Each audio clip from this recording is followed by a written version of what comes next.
When in doubt, golden rule, just be cool.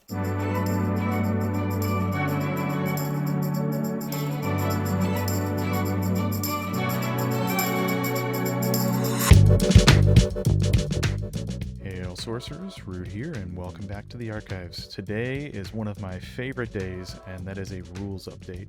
So I'm here to walk you through all the major rules changes, to give you a little bit of my thoughts on some of them, and to give you the links so that you can take a look at the rulebook yourself.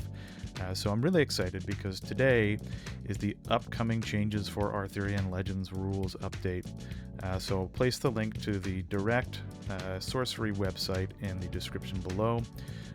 Some of the major updates that we're going to talk about today, and I'm really happy to see this outlined as I know there's been a lot of conversation within the community, would be the multi-element cards using multi-element spells as we've seen in the spoilers. But one of the big things that I really didn't expect to see was the new deck sizes. We'll get a little bit more into that later. Talking about how split power stats work.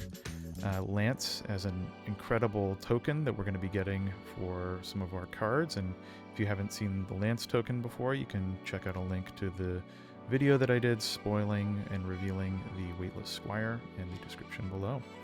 At the bottom of the sorcery official posting, you can find copies of the rulebook itself and then the annotated rulebook, which I prefer because it kind of highlights the changes that are made in the rulebook itself.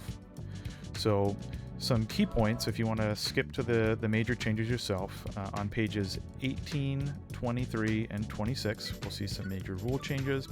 18, jumping straight down to that, will be our multi-element threshold. So with Arthurian Legends, as we've seen, there are going to be a number of cards that use multi-element thresholds. Here, we'll look at the top left-hand corner of the card to see the casting cost and the threshold requirement. If a card has multiple threshold requirements, you'll note it up here. For instance, this one will require one air site, and then 2 water sites. And for the purposes of understanding the type of card and its affinity, it counts as both an air and a water spell. So important to note that if you have multi-threshold cards, they count for being a spell of all of those colors. Jumping to page 23, which are our next major updates, we see changes in the definition of striking first, and we'll start there. First, strike first for that one. So striking first is relatively self-explanatory. If you have a unit that has striking first as one of their keywords, it lands their blows before enemies can respond. So that means in a traditional combat, if it strikes first, it'll deal its damage, and then if the opponent's minion has died, no damage would be allocated to yours.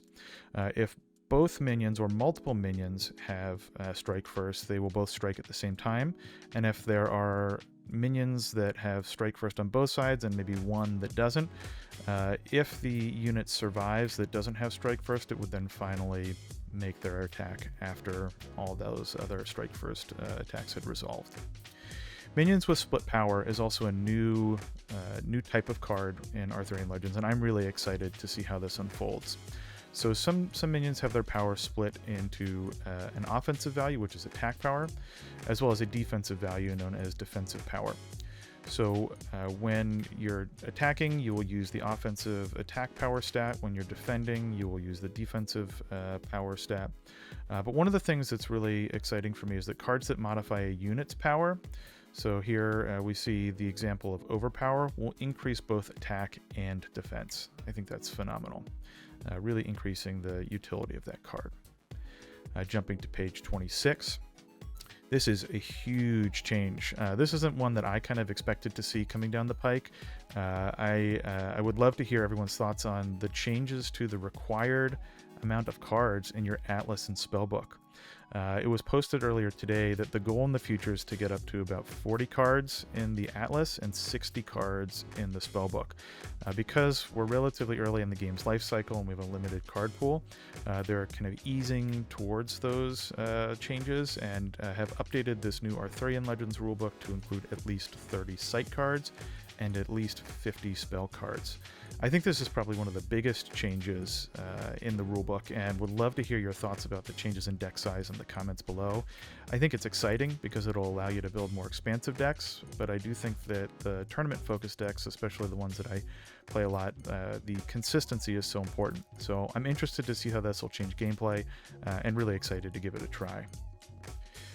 So now we will jump down to the glossary. So we've got some changes in glossary, one being the Lance token. Lance is a really cool new keyword. As I mentioned, I shared that in the reveal video for the Weightless Squire that I posted a couple weeks ago.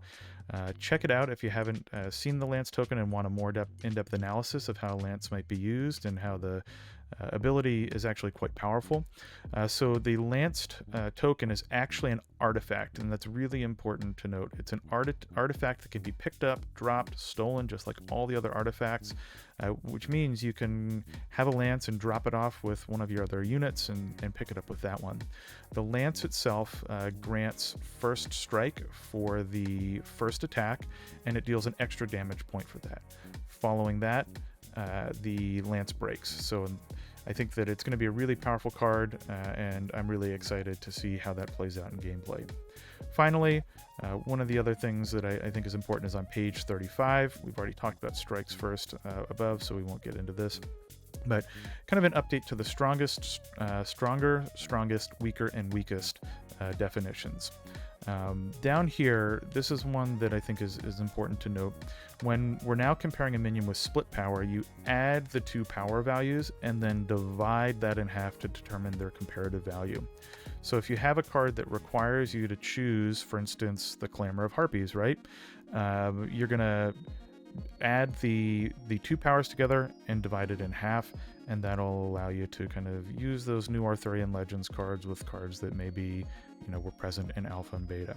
But thank you so much for joining us today. I am really excited to talk about the rules changes. I think the rules really set the foundation for the game, and to be honest, I'm excited to see how these rules changes move forward and change the game, especially with the spellbook changes and Atlas changes. So feel free to leave your thoughts in the comments below, and thanks again for joining.